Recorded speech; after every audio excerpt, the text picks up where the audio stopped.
The morning sun was just breaking over Times Square when Good Morning America went live, but what should have been a lighthearted interview with country superstar Blake Shelton quickly spiraled into a fiery clash that no one, least of all the audience, expected. Seated across from Michael Strahan, Shelton started off in his usual easygoing manner, cracking jokes and flashing his signature grin. Yet beneath the surface there was an unmistakable tension brewing, one that would soon erupt, as Strahan pressed him on recent rumors swirling around his personal life and career choices. Shelton's smile faltered, his jaw tightened, and his tone grew sharp, the playful banter dissolving into a charged back and forth that electrified the studio. Viewers at home could sense the shift instantly, as the atmosphere turned from cheerful morning show energy to something raw and confrontational, with Shelton's frustration bubbling over into candid, unfiltered remarks that left the hosts visibly stunned and the live audience gasping in disbelief.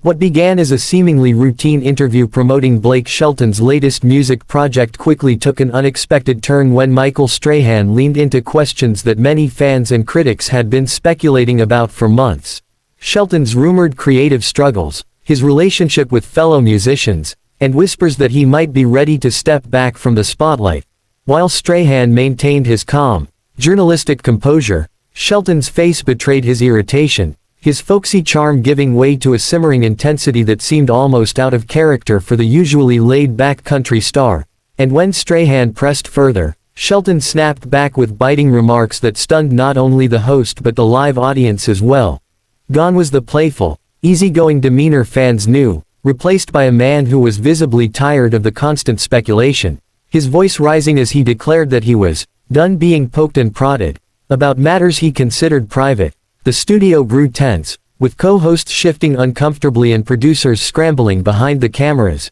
but Shelton refused to back down, his frustration spilling into an impassioned rant that blurred the line between personal and professional, leaving viewers glued to their screens as the segment turned into one of the most talked about moments in morning show history. As the tension escalated, Shelton leaned forward in his chair, his tall frame towering over the set as he gestured animatedly, his Oklahoma drawl sharpening with every word, making it clear that this was no rehearsed outburst but raw, unfiltered emotion. He accused the media of twisting his words, of fabricating narratives to stir drama, and of constantly trying to pit him against other artists in the industry, insisting that he was sick and tired of being made into some kind of headline machine, rather than being respected for his music and his journey. Michael Strahan, though visibly taken aback, attempted to defuse the situation by softening his tone and steering the conversation back toward Shelton's new album, but the country star was not ready to let go, his frustration boiling over as he pointed out that interviews often felt like ambushes, with journalists more interested in scandal than substance. The atmosphere in the studio shifted palpably, the live audience watching in stunned silence as Shelton's voice cracked with a mix of anger and vulnerability, his words echoing with the weight of a man who had reached his breaking point.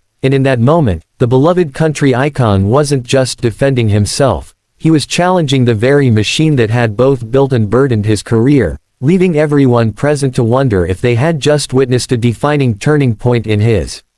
public persona. The longer the exchange dragged on, the more it became clear that Blake Shelton wasn't simply having a bad morning. He was unloading years of pent-up frustration, using Good Morning America as an unfiltered stage to finally push back against what he saw as an endless cycle of invasive questioning and media manipulation. His voice grew louder, his words more pointed, and for the first time, the easy charm that had made him a fan favorite on The Voice was replaced with a raw, almost defiant energy that commanded attention. Michael Strahan, seasoned as he was at handling high-pressure moments, tried to insert light-hearted comments to calm the mood. But Shelton wasn't having it, interrupting with fiery retorts that left the co-host visibly rattled and searching for a way to regain control of the segment. Behind the cameras, producers gestured frantically, clearly debating whether to cut to commercial, while the live studio audience sat frozen in their seats, whispering among themselves as the tension built with every second. Shelton's words struck like hammer blows, criticizing the industry's obsession with gossip, slamming the double standards placed on artists, and even hinting that he might walk away from interviews altogether if things didn't change. It was the kind of moment that felt bigger than morning television, A raw confrontation that stripped away the gloss of celebrity culture and exposed the very real, very human frustrations of a man who had spent decades smiling for the cameras while silently carrying the weight of expectations, and by the time his tirade slowed, the entire studio seemed to be holding its breath, stunned by the gravity of what had just unfolded. By the time Blake Shelton finally leaned back in his chair, his chest rising and falling with the intensity of everything he had just unleashed, the studio felt more like a pressure cooker than a polished morning set. Every pair of eyes locked on him in stunned silence. The co-hosts exchanged uneasy glances, unsure whether to move on or address the elephant in the room, while Michael Strahan,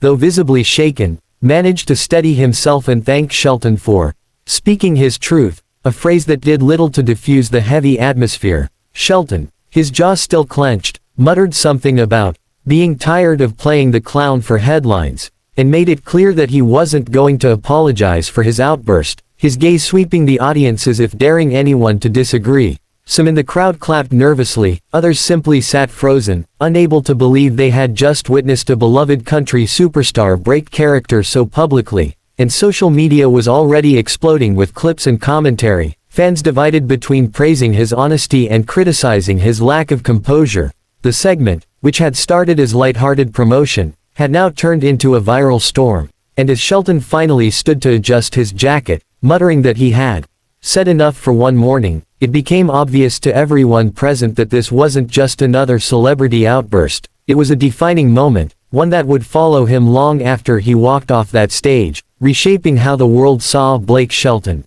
not just as a charming entertainer, but as a man unafraid to burn the script and finally say exactly what was on his mind. As Shelton rose from his chair, towering over the set with a mix of defiance and exhaustion etched across his face, the tension reached its breaking point, and the producers, who had been silently panicking for the past several minutes, hurriedly cut to a commercial break, but the damage was already done. Whispers rippled through the live audience as the cameras faded to black, many pulling out their phones to capture the surreal aftermath, while